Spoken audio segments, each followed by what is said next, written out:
మన మచిలీపట్నంలో వేంచేసినటువంటి సమ్మనగిరిపేట గ్రామంలో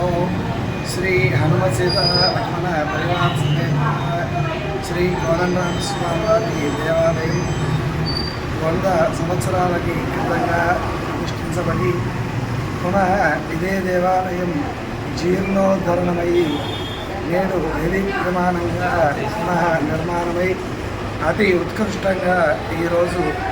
వైదిక కార్యక్రమాలు జరుపుతూ రేపు ఉదయం 10:26 ప్రతిష్ట శుభముహూర్తాన్ని సంతరించుకుని అఖండమైన భక్తి భావనతో అందరి సహాయ సహకారాలతో ఎంత ఉత్కృష్టమైన స్థానానికి వచ్చింది.